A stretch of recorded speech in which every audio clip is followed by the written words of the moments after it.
स्वागत है आपका द न्यूज पर। मैं हूं आपके साथ शिप्रा सैनी। उत्तर प्रदेश में अतीक अहमद और अशरफ अहमद की जिस तरीके से हत्या की गई, ये पूरा हत्याकांड सामने आया। उसके बाद माफिया अतीक अहमद के बेटे जो कि प्रयागराज की नैनी जेल में बंद हैं, दरअसल अली उसको लेकर जो बड़ी जानकारी सामने आ रही है वो ये कि दरअसल उसने खाना पीना छोड़ दिया है।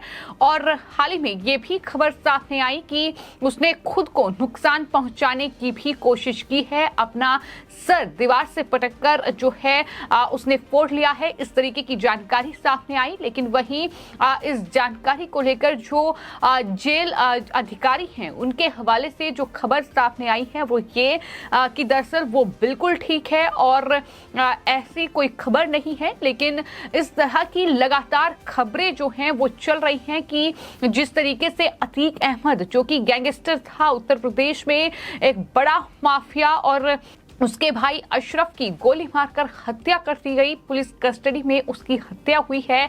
और उससे ठीक पहले जो अतीक का बेटा था अशद, उसकी भी जो है एनकाउंटर किया गया था। तो कहीं ना कहीं जिस तरीके से परिवार उजड़ रहा है, जिस तरीके से एक के बाद एक इस तरीके से कहीं ना कहीं ये माफिया जो गैंगस्टर जिस तरीके से ठिकाने लग रहे हैं, क्योंकि असद जो था वो एनकाउंटर में मारा गया। लेकिन उसके बाद जब मेडिकल के लिए अतीक अहमद और उसके भाई अशरफ को लेकर जाया जा रहा था तो उस वक्त पुलिस कस्टडी में ही 3 लोगों ने गोली मारकर हत्या कर दी। और इन तीनों आरोपियों की पहचान हो चुकी है। आपको ये बताते हैं कि सनी सिंह, अरुण मौर्य, लवलेश तिवारी जो कि आरोपी हैं जिन्होंने अतीक अहमद और उसके भाई पर अशरफ पर गोलियां बरसाई और उसकी मौके पर ही मौत हो गई। उन्हें अब प्रयागराज की नैनी जेल से प्रतापगढ़ शिफ्ट किया गया है। दरअसल पुलिस को ये आशंका थी कि तीनों की हत्या हो सकती है। जिस तरीके से जो अतीक अहमद है उसका बेटा जो अली है वो भी नैनी जेल में ही बंद है और इन तीनों आरोपियों को भी नैनी जेल में ही रखा गया था। हालांकि हाई सिक्योरिटी बैरक में इन तीनों आरोपियों को रखा गया था, लेकिन अब उन्हें प्रतापगढ़ की जेल में शिफ्ट कर दिया गया है। और यही वजह है कि कहीं ना कहीं इस पूरे मामले को लेकर लगातार जो छानबीन है वो फिलहाल चल रही है। मामले की जांच के लिए एक न्यायिक आयोग और 2 SIT का गठन हुआ है। पूरे मामले की जांच पड़ताल चल रही है कि आखिर ये 3 आरोपी जिन्होंने अतीक अहमद और अशरफ पर गोलियां बरसाई, उन्हें मौत के घाट उतार दिया। सवाल ये है कि ये कोई गैंग का हिस्सा है या फिर कॉन्ट्रैक्ट किलर हैं या फिर किसी ने सुपारी देकर इन्हें अतीक और अशरफ की जो है मौत हुई है। ये तमाम सवाल हैं जो इस पूरे मामले में उठ रहे हैं। लेकिन इन सब के बीच जो बड़ी खबर सामने आ रही है वो ये कि कहीं ना कहीं अतीक के बेटा जो है अली वो खासा परेशान है। पिता जो है वो उसकी मौत हो चुकी है। जो बड़ा भाई है असद, उसकी मौत हो चुकी है क्योंकि एनकाउंटर असद का हुआ था। जिस तरीके से वो 1.5 महीने से उमेश पाल हत्याकांड मामले में फरार चल रहा था, वहीं अशरफ जो कि उसका चाचा था उसका भी अब मौत हो चुकी है। तो कहीं ना कहीं परिवार जिस तरीके से बिखर रहा है उसके चलते अब अली की मुश्किलें बढ़ रही हैं। अली ने खाना पीना छोड़ दिया है, काफी परेशान वो नजर आ रहा है। ये जानकारी भी जेल अधिकारियों की ओर से ही दी गई है। और ये भी कहा जा रहा है कि इस पूरे मामले को लेकर दरअसल पुलिस भी काफी मुस्तैद है, क्योंकि ये पूरा मामला बेहद हाई प्रोफाइल, जिस तरीके से एक माफिया, एक गैंगस्टर जिसका रुतबा ना सिर्फ प्रयागराज बल्कि उत्तर प्रदेश में किस तरीके का खौफ था अतीक अहमद को लेकर, ये हर कोई जानता है। और उसकी इस तरीके से मौत हुई है तो जाहिर तौर पर सुरक्षा एक बड़ा सवाल है, जिसके बाद ना सिर्फ प्रयागराज की नैनी जेल बल्कि इसके अलावा अब प्रतापगढ़, जहां अतीक और अशरफ के हत्यारों को फिलहाल रखा गया है, वहां की सुरक्षा भी बढ़ा दी गई है।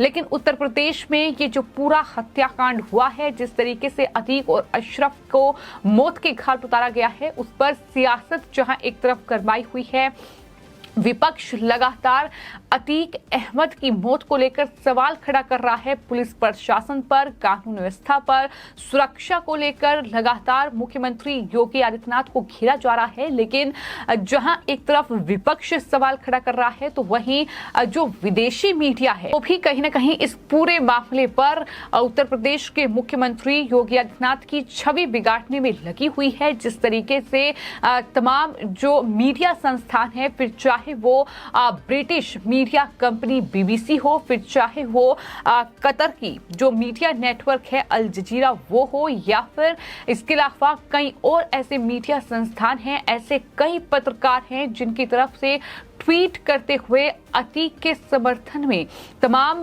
जो हेडलाइंस हैं वो लिखी गई हैं। जहां बीबीसी की जो रिपोर्टर है गीता पांडे, उनकी तरफ से अतीक अहमद को रॉबिन हुड की उपाधि दी गई है, जिसको लेकर कई लोगों ने गुस्सा और नाराजगी जाहिर की है।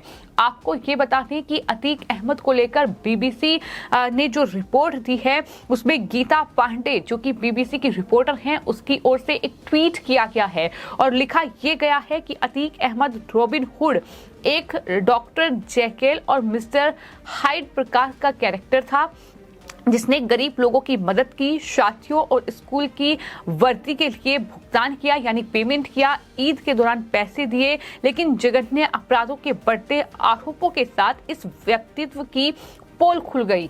ये मेरी रिपोर्ट देखिए, ये गीता पांडे की ओर से ट्वीट किया गया है, जिसके बाद इस रिपोर्ट पर और साथ ही इस रिपोर्टर पर लगातार सवाल उठ रहे हैं। तमाम लोग ये कह रहे हैं कि अतीक किस तरीके की शख्सियत थी कि हर कोई जानता है, किस तरीके से 100 से ज्यादा मुकदमे अतीक अहमद और उसके परिवार पर दर्ज हैं।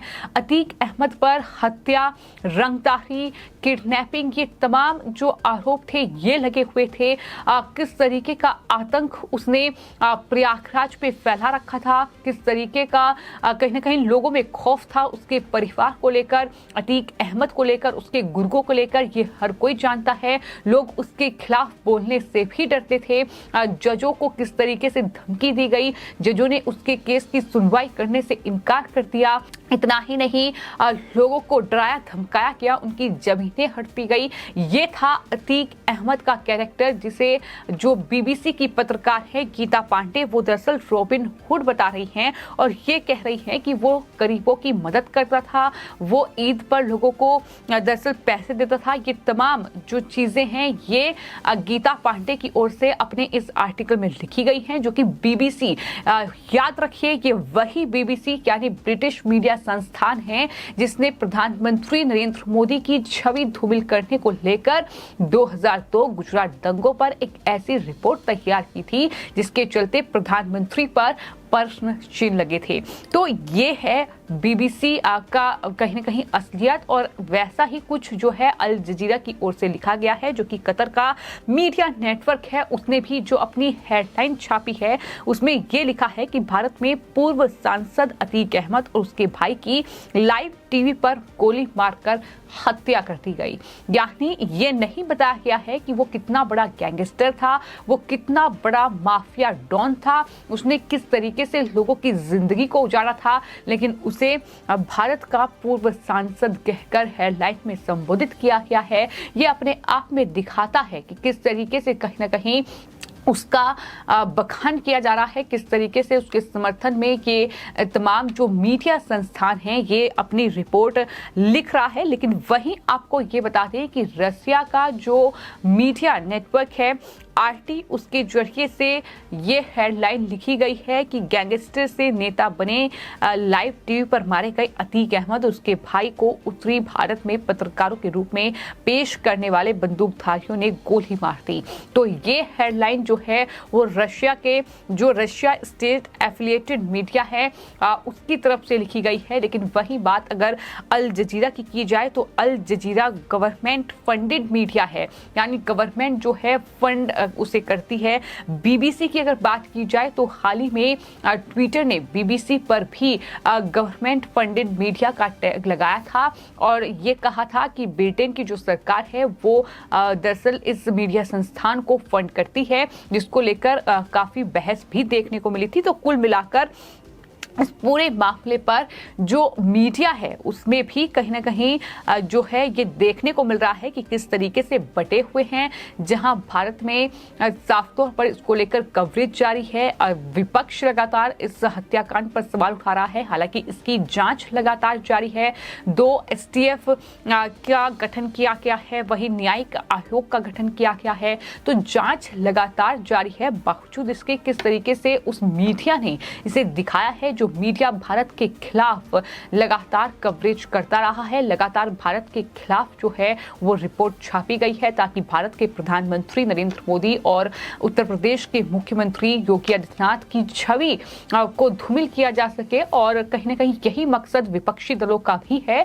तो ये कनेक्शन साफ तौर पर दिखा रहा है कि किस तरीके से मुख्यमंत्री योगी आदित्यनाथ की छवि को धूमिल करने के लिए इस तरीके की ये हेडलाइन जो है बीबीसी, अल जजीरा जैसे जो मीडिया संस्थान हैं, जो गवर्नमेंट फंडेड मीडिया संस्थान हैं, वो दरअसल छाप रहे हैं इस तरीके की हेडलाइन। लेकिन वहीं रूस की ओर से जो लिखा गया है वो बिल्कुल सही लिखा गया है कि किस तरीके से गैंगस्टर से नेता बने लाइव टीवी पर वो मारे गए अतीक अहमद, उन्होंने जिक्र किया है और बताया है कि जो उत्तरी भारत में पत्रकारों के रूप में भेष में वो आए और उन्होंने इस तरीके से अतीक अहमद को मारा।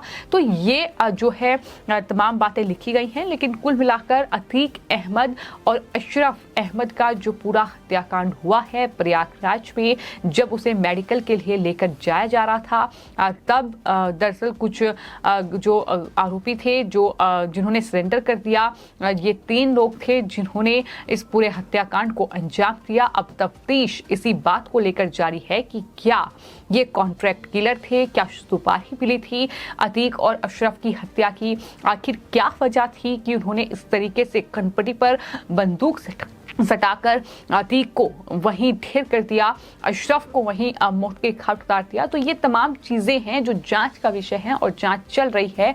और खबर जहां एक तरफ उसके बेटे को लेकर सामने आ रही है, अली जो है वो खासा परेशान है। वो लगातार ये कह रहा है कि दरअसल बड़ा भाई गया और उसके बाद जो है अब्बू और चचा भी चले गए और परेशान है, खाना पीना नहीं खा रहा है। अब जो खबर सामने आई थी कि उसने नैनी जेल में खुद को घायल कर लिया है, अस्पताल में उसे शिफ्ट किया गया है। हालांकि इन तमाम खबरों पर न्यूज एजेंसी एनआई ने जानकारी दी है कि सब कुछ ठीक है, ऐसा कुछ हुआ नहीं है, ये महज अफवाह है। तो इस तरीके की जानकारी लगातार सामने आ रही है। लेकिन ये नहीं भूलना चाहिए कि किस तरीके से यही अतीक का बेटा अली, जिसने उत्तर प्रदेश के मुख्यमंत्री योगी आदित्यनाथ को धमकी दी थी और ये ओवैसी की जनसभा में उसने कहा था कि जिसने मेरा घर तोड़ा है वो एक दिन मेरा घर जोड़ेगा, यानी उत्तर प्रदेश के मुख्यमंत्री को खुली धमकी दी थी। तो ये कहीं ना कहीं अतीक के परिवार का एक बैकग्राउंड रहा है, जिसके चलते आज कहीं ना कहीं ये हालात अतीक और उसके परिवार के लिए बने हुए हैं, जहां अतीक की बीवी शाइस्ता परवीन जो है वो लगातार फरार चल रही है। पुलिस लगातार उसकी तलाश में है, क्योंकि उमेश पाल मर्डर केस से लेकर राजू पाल हत्याकांड और इसके अलावा भी कई ऐसे मामले हैं जिसका सामना जो है अतीक और उसका परिवार कर रहा था। फिलहाल आपकी इस पूरे मामले पर क्या राय है, हमें कमेंट बॉक्स में जरूर लिखें और चैनल को सब्सक्राइब करें। धन्यवाद।